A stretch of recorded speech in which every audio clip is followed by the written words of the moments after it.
गुरुर्ब्रह्मा गुरुर्विष्णू गुरुर्देवो महेश्वरा गुरु साक्षात परब्रह्म तस्मै श्री गुरवे नमः. श्री गणेश दत्त गुरुभ्यो नमः. परमपूज्य श्री रामकृष्ण सरस्वती स्वामी महाराजांना वंदन करून त्यांनी दिलेल्या मार्गदर्शनपर आशीर्वादांचे मी पठण करीत आहे. भक्ती. परमेश्वरापर्यंत पोहोचण्याचे अनेक मार्ग आहेत. त्यातलेच ज्ञान आणि भक्ती हे दोन मार्ग आहेत. सामान्य माणसाला ज्ञानमार्गापेक्षा भक्ती मार्ग सोपा असतो.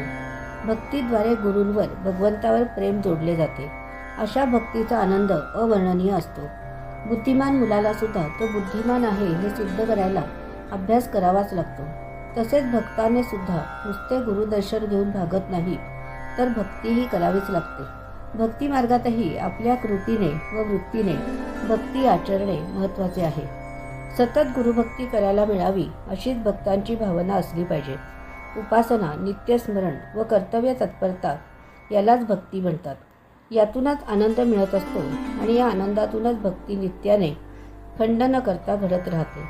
व्यवहारात माणसाला बुद्धिनिष्ठ राहावे लागते, तरी देवाच्या गुरूंच्या बाबतीत भक्तांनी श्रद्धाळू राहूनच भक्ती केली पाहिजे. अंतःकरणपूर्वक प्रेमाने युक्त अशी भक्ती गुरूंना अतिशय आवडते.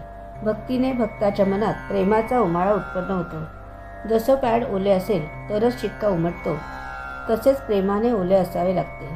परमेश्वराचं रूप आपण मनामध्ये साठवायचं असतं. त्याच्या गुणांचं वर्णन करायचं असतं. त्याच्या रूपाचं चिंतन करायचं असतं. हळूहळू ईश्वराविषयी विशेष प्रेम उत्पन्न होतं. त्या प्रेमाचा परिणाम अत्युत्कट भक्तीत होतो आणि शेवटी त्याचं दर्शन घडतं. मीराबाईने अशा प्रकारची भक्ती केली. मीराबाईला श्रीकृष्ण कोण हे माहीत नव्हतं, पण श्रीकृष्णाने तिला स्वप्नात दर्शन दिल्यावर तिच्या मनात एवढी भक्ती निर्माण झाली की ती संपूर्ण कृष्णमय झाली. अशी आख्यायिका आहे की तिचा देह सापडू शकला नाही. ती कृष्ण स्वरूपात सदेह विलीन झाली. परमेश्वरच आपल्याकडून सर्व गोष्टी करून घेतो हे सत्य आहे, पण त्याआधी आपण काय करतो याची तो वाट पाहतो. आणि आपण ईश्वर उपासना, गुरुभक्ती, गुरु उपासनेला लागलो की ईश्वराची शक्ती आपल्या मागे आपोआप उभी राहते.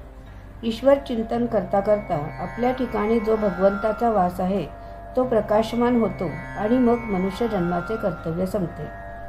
दैनंदिन साधनेसाठीतील आजच्या या भागाचे पठण परमपूज्य श्री गुरुदेवांच्या चरणी सादर अर्पण.